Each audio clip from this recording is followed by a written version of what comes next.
یہ تو یہ ہے کہ فرشتوں کو ہم دیکھ نہیں پاتے۔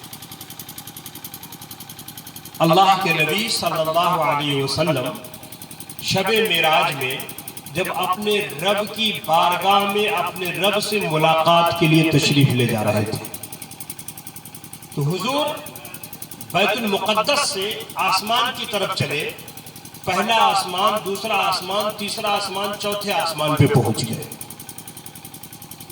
پہلے آسمان زمین سے لے کے آسمان تک کی دوری بہت لمبی مسافت۔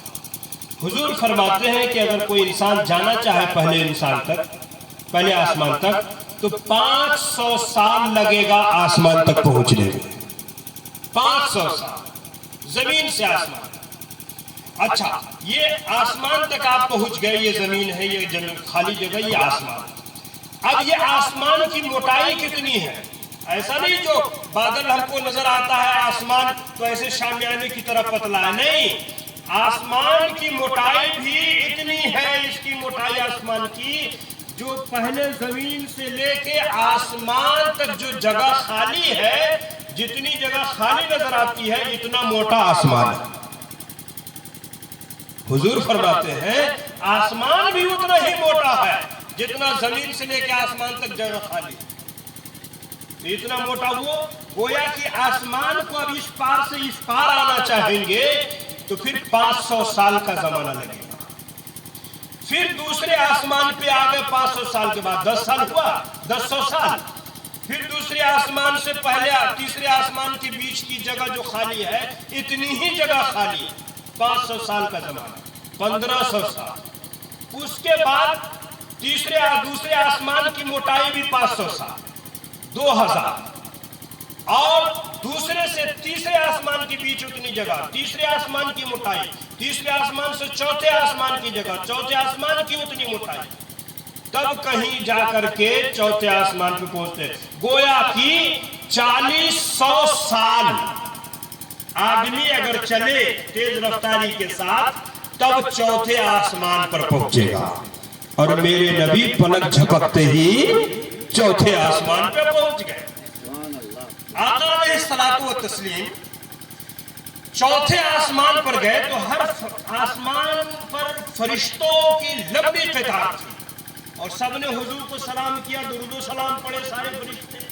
آقا سب کو دیکھتے گئے، ملاحظہ فرماتے گئے، پہلے آسمان پہ کیا ہے، دوسرے پہ کیا ہے، تیسرے پہ کیا ہے، وہ پہلے آسمان دوسرے آسمان کے بیچوں بیچ میں کیا ہے۔ آقا علیہ السلام ہر چیز کو ملاحظہ کرتے گئے، حدیث پاک میں اس کا ذکر ہے۔ جب چوتھے آسمان پر پہنچے تو آپ نے ایک فرشتہ کو دیکھا، فرشتے تو کروڑوں تھے وہاں، لیکن ایک فرشتہ کو دیکھا جو عجیب الخلقت تھے، عجیب طرح کی ان کی پیدائش تھی۔ کیا دیکھا کہ ایک تخت لگا ہوا ہے چوتھے آسمان پر، اور اس تخت پر ایک کرسی لگی ہوئی ہے، جیسے یہاں کرسی لگی ہے، اس کرسی کے اوپر ایک فرشتہ بیٹھا، اور اس فرشتہ کے کنارے کنارے 70,000 فرشتے ہاتھ باندھے کھڑے ہیں، 70,000 فرشتے کھڑے ہیں چاروں طرف سے، اور چوکی کے اوپر کرسی پر ایک فرشتہ بیٹھا۔ اس فرشتہ کے سامنے ایک پیڑ ہے بہت موٹا، جس میں کروڑوں پتیاں لگی ہوئی، اور حال یہ ہے کہ فرشتہ بیٹھا ہے چوتھے آسمان پر، مگر ان کا پاؤں کہاں رکھا ہوا ہے؟ ہم آپ بیٹھیں گے تو کرسی چوکیوں پر آئے گی، زمینیں پر آئے گا پاؤں، لیکن آقا فرماتے ہیں کہ میں نے دیکھا کہ فرشتہ چوتھے آسمان پر بیٹھا ہے، اور اس کا پاؤں یہ چاروں آسمان کے نیچے اور یہ سب زمین کے نیچے تحت الثری میں اس کا پاؤں پہنچا ہوا۔ اللہ، کتنا لمبا پاؤں ہو گیا، 7-8 طبق زمین کے نیچے تحت الثری میں بالکل آخری حد جو زمین کا حصہ، وہاں ان کا پاؤں رکھا ہوا ہے، اور اپنے بیٹھے ہیں کہاں؟ چوتھے آسمان پر۔ کمر سے لے کے پاؤں کی لمبائی کا اندازہ کیجئے کتنی ہوگی۔ اب ہر آسمان کے پیچھے 500 سال، اور آسمان کی موٹائی 500 سال.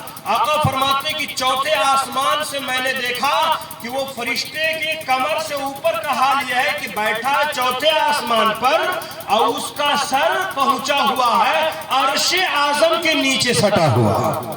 اللہ، سر عرش اعظم کے نیچے. ساتوں آسمان کے اوپر 500 سال کا زمانہ گزرنے کے بعد کوئی انسان عرش اعظم تک پہنچے گا. وہاں سر عرش اعظم کے نیچے اور پاؤں تحت الثری کے نیچے اندر. اتنی لمبائی اس فرشتے کی ہے. آقا علیہ السلام نے دیکھا تو حضرت جبریل ساتھ میں تھے. پوچھا یا آخی جبریل ایک بات بتائیے، یہ فرشتہ عجیب الخلقت ہے جس کا سر عرش اعظم کے نیچے ہے، پاؤں تحت الثری کے اندر پہنچا ہوا ہے، اے جبریل یہ کون سا فرشتہ ہے؟ حضرت جبریل نے جب اتنا سنا تو عرض کی یا رسول اللہ، یہ وہی فرشتہ ہے جو ایک بیٹے کو یتیم کر دیتا ہے، جو ایک عورت کو بیوہ کر دیتا ہے.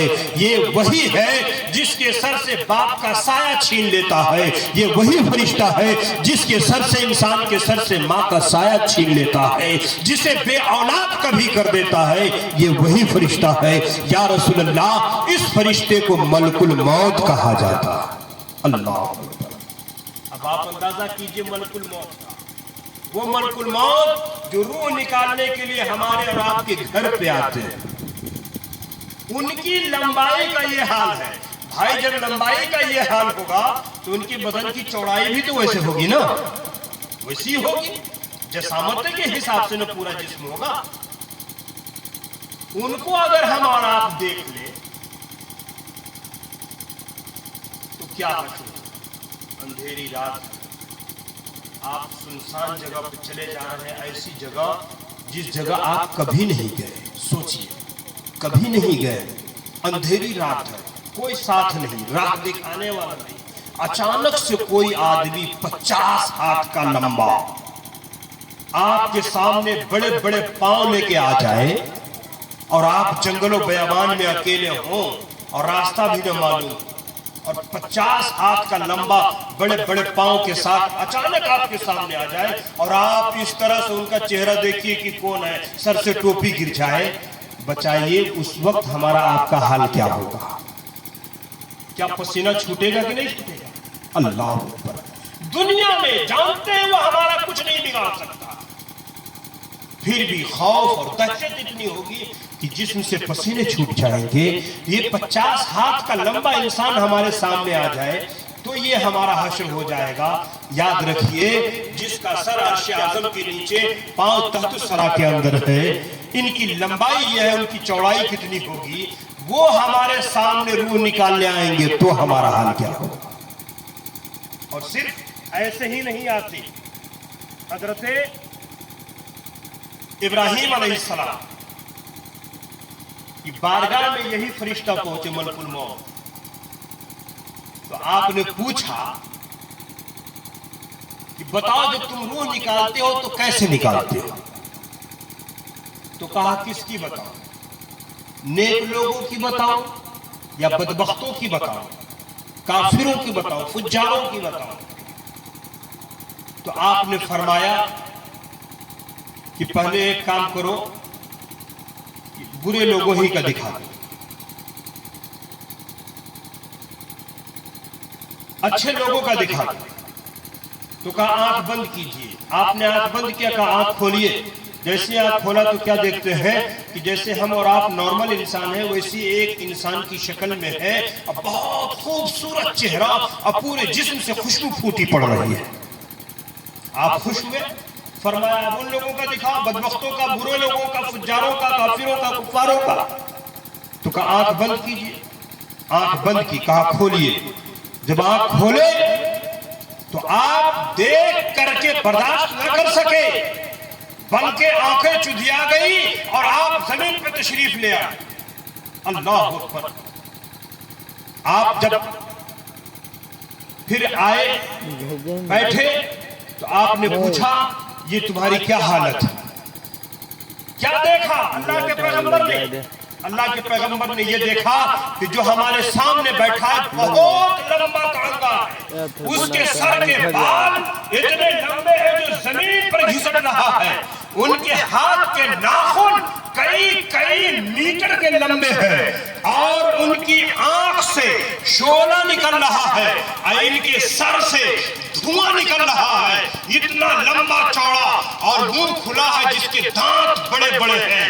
اس حال میں جب انہوں نے دیکھا تو آپ زمین پہ آ گئے، بے ہوش ہو۔ جب ہوش میں آئے پھر دیکھتے ہیں کہ وہ نارمل ہے۔